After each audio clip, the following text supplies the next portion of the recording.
শিশুর শারীরিক সুস্থতার সঙ্গে সঙ্গে তার বুদ্ধিবৃত্তিক বিকাশের দিকে নজর দেওয়াও গুরুত্বপূর্ণ।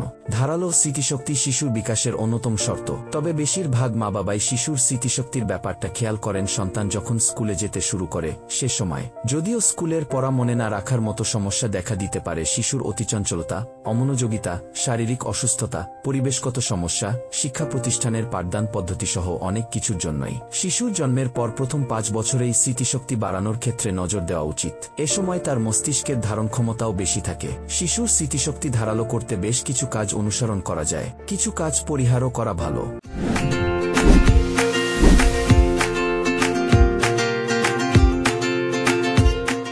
কি করতে পারেন? খেলার মাধ্যমে শেখানোর চেষ্টা করলে শিশুর মনে রাখতে সুবিধা হয়। এ ধরনের খেলা একা খেলা যায়, বন্ধুর সঙ্গে খেলা যায়, বাসায় সবার সঙ্গেও খেলা যায়। খেলতে খেলতে শেখার স্থায়িত্ব বেশি হয়। হতে পারে সেটা মেমোরি গেম, শব্দজট, শব্দ তৈরি কিংবা ধাঁধা। শিশুর কল্পনাশক্তি বাড়াতে উৎসাহিত করা উচিত। এক্ষেত্রে শিশুকে কিছু বলার বা পড়ানোর পর বলতে হবে যে তুমি এটা মনে মনে দেখার চেষ্টা করো এবং কি দেখলে তা বর্ণনা করো। অন্যকে শেখানোর ব্যাপারেও শিশুকে উৎসাহিত করতে হবে। হয়তো তাকে একটা ফুল আঁকা শেখানো হয়েছে, এবার তাকে সুযোগ দিতে হবে কিভাবে এই ফুল আঁকতে হয়, সেটা বাড়ির কাউকে শেখাতে।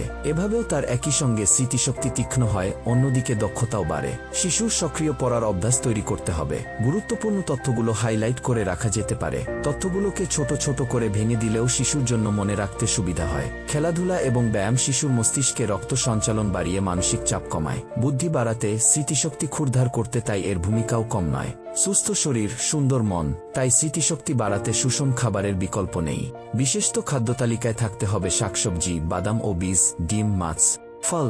বাজারের প্রক্রিয়াজাত খাবার পরিহার করাই শ্রেয়। স্মৃতিশক্তি ধরে রাখতে ভালো ঘুমের কোনো বিকল্প নেই। শিশুদের জন্য বয়সভেদে ঘুমের সময়কালের ভিন্নতা আছে, তবে সাধারণত স্কুলে যাওয়া শিশুদের কমপক্ষে 8 থেকে 10 ঘন্টা গভীর ঘুম প্রয়োজন। কি করবেন না? শিশুকে কোনো ব্যাপারে বেশি চাপ দেবেন না।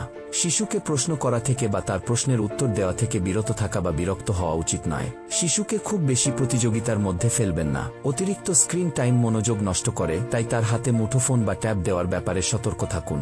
এরপরও শিশুর মনে রাখার সমস্যা হলে চিকিৎসকের পরামর্শ নিতে হবে এবং প্রয়োজনীয় পরীক্ষা করে সে অনুযায়ী ব্যবস্থা নিতে হবে।